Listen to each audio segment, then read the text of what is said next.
जय श्री राम। हम सबको पता है जब भगवान को राज तिलक भगवान का होने वाला होता है और उसके विपरीत उन्हें वनवास मिलता है। इस कहानी में दो किरदार मुख्य हैं, एक तो रानी कैकेयी और उनकी दासी मंथरा। लेकिन जो इस किरदार के डायरेक्टर हैं वो भगवान श्री राम ही हैं। हम सबको लगता है कि इस व्यक्ति ने ऐसा काम किया, इसने ये किया, लेकिन प्लानिंग तो भगवान की हमेशा से रहती है कि वो निमित्त बनाता है लोगों को, लेकिन प्लानिंग भगवान की होती है हमेशा। तो जब सब खुशियाँ मना रहे थे तो भगवान श्री राम अपनी मझली माँ के महल में आते हैं। दोनों माँ बेटे खूब बातें करते हैं। तभी एक दासी आके पूछती है कि रानी कैकेयी को कि आपके लिए कुछ भोजन ले आऊँ, आपने कुछ खाया नहीं है सुबह से। तो माँ कहती नहीं, मैं अपने बेटे से बात करके तृप्त हूँ। तो भगवान राम कहते माँ आपने कुछ नहीं खाया सुबह से? बोला बेटा तुमने भी तो नहीं खाया।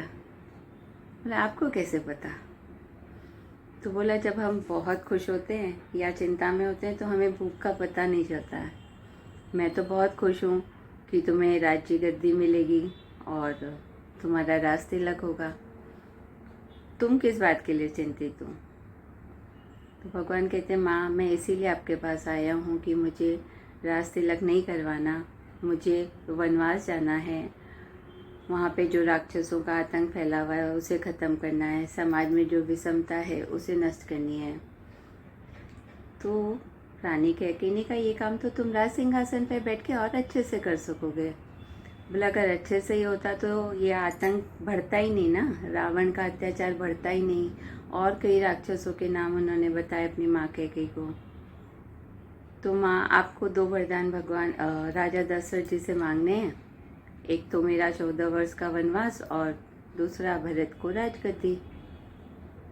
तो माँ ने कहा कि तुमने मुझे इतना कठोर समझा है क्या कि मैं तुम्हारे लिए वनवास मांगूंगी?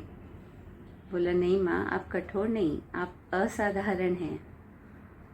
एक साधारण माँ तो अपने बच्चे के राज तिलक में खुश होगी, लेकिन एक असाधारण माँ उसे कठिन रास्ते पे चलने के लिए भेजेगी ताकि देश का, समाज का कल्याण हो सके। इसके लिए मैं आपसे ये बात कह रहा हूँ। तो बोला क्या तुम अपनी माँ कौशल्या जी से भी ये बात कर सकते थे? बोला हाँ माँ, कर सकता था, लेकिन वो भी मुझे आपके पास ही भेजती कि जाओ अपनी मझली माँ से पूछ लो, उनको जो सही लगे वो ही करना। कैकेयी को जानकर अच्छा लगता है कि भाई राम इतना मान करते हैं अपनी माताओं का।